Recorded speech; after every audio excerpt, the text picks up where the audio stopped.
চলো বন্ধুরা, আজকে তোমাদের সাথে একটা রেসিপি শেয়ার করবো, সেটা হলো চিকেন মহারানি। তো প্রথমে দইটা জল ঝরিয়ে রেখে দেবো। এইবারে আলমন্ড, বাদাম, কাজু, কিশমিশ, জিরা, শুকনো লঙ্কা এটা শুকনো খোলায় ভেজে নেব। ভেজে নিয়ে এটাকে ভালো করে গুঁড়ো করে নেব। এইবার অনেকটা পরিমাণে রসুন ছাড়িয়ে নেব। রসুনটা ভালো করে ছাড়িয়ে নেব যাতে একটু খোসা না থাকে।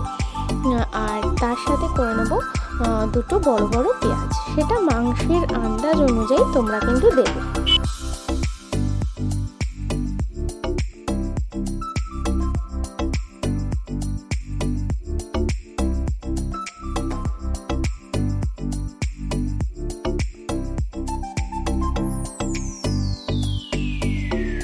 এইবারে রসুন আর বেশ খানিকটা আদা পুরোপুরি পেস্ট করে নেব। পেস্ট করে নেওয়ার পরে এবার আমি মাংসের মধ্যে যে ওই আলমন্ড, বাদাম, জিরা, লঙ্কা গুঁড়োটা ছিল সেটা দিয়ে দেব, দই দিয়ে দেব, আর দিয়ে দেব আদা রসুনের পেস্টটা দিয়ে ভালো করে মাখিয়ে নেব।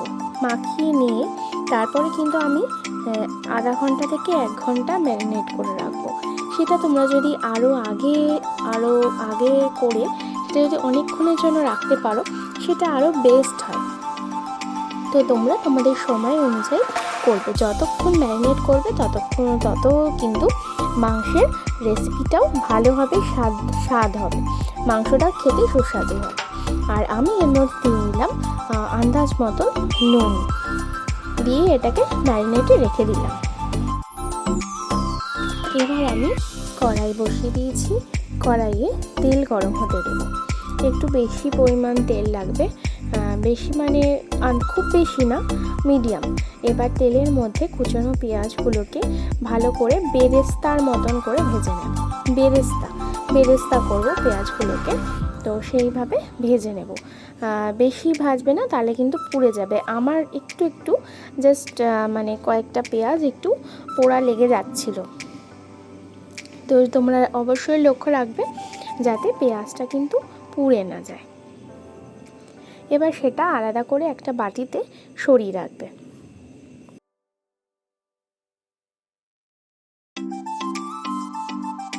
এইবার তেলের মধ্যে শুকনো লঙ্কা, তেজপাতা, গোটা গরম মশলা ফোড়নে দিয়ে দেব। ফোড়ন দেওয়ার পর যে মাংসটা ম্যারিনেট করা ছিল সেটা দিয়ে আমরা কিন্তু ভালোভাবে এবার কষতে থাকবো। এটা কিন্তু যত কষবে তত কিন্তু মাংসের স্বাদ দ্বিগুণ বেড়ে যাবে। তো তোমরা ভালো করে এটা কিন্তু কষতে থাকবে, অনেকটা সময় নিয়ে এটা কিন্তু করবে রান্নাটা। তো যত কষবে তত কিন্তু তোমাদের কালারটাও সুন্দর আসবে আর খেতেও কিন্তু খুব সুস্বাদু হবে।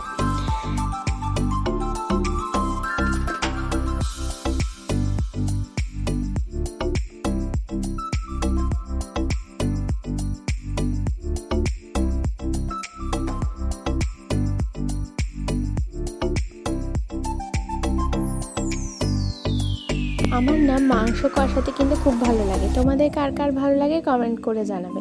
এটা ভালো করে ঢাকা দিয়ে দিয়ে কষতে হবে। দেখো ঢাকা দিয়ে আমি কষলাম, দেখো অনেকটা কিন্তু মাংস সিদ্ধ হয়ে গেছে। তো এটা যত ঢাকা দিয়ে দিয়ে কষবে, তোমাদের আগেই বললাম মাংসটা খুব টেস্টি হবে। তো আমি বাড়িতে বানানো একদম হোমমেড বিরিয়ানি মশলা এর মধ্যে দিয়ে দেবো। এটা কিন্তু অন্য হলুদ যাবে না, এর মধ্যে নুন, মিষ্টি, বিরিয়ানি মশলা, আরও অন্য অনেক কিছু যাবে, সেটা আস্তে আস্তে তোমাদের সাথে শেয়ার করছি। আবার বিরিয়ানি মশলা দেওয়ার পরে আবার ভালোভাবে কষাতে থাকবে।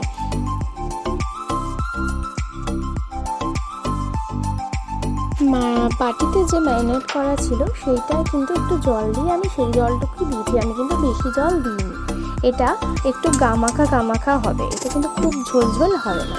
তো তোমরা যদি মনে করো যে একটু বেশি ঝোল রাখবে সেটা তোমাদের ব্যাপার, দিতে পারো। এবারে যে বেরেস্তাটা আমি সরিয়ে রেখেছিলাম সেটা আমি মাংসের মধ্যে দিয়ে দেবো। এটা দিয়ে আবার আমি খানিকক্ষণ কষতে থাকবো।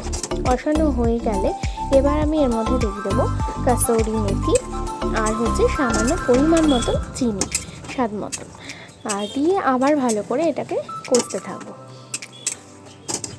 আমার কিন্তু রান্নাটা প্রায় হয়েই গেছে। তো তো এবার নামানোর পালা। এবার তোমরা দেখতেই পাচ্ছ যে কালারটা কত সুন্দর এসছে। তো তোমরা অবশ্যই ট্রাই করো, আর দেখে কিন্তু ভালোই লাগছে। এবার নামানোর পরে একদম শেষে দিয়ে দেবো বাটার। তোমরা যদি না চাও সেটাকে স্কিপ করতে পারো। টাটা, সবাই বলো কেমন হয়েছে।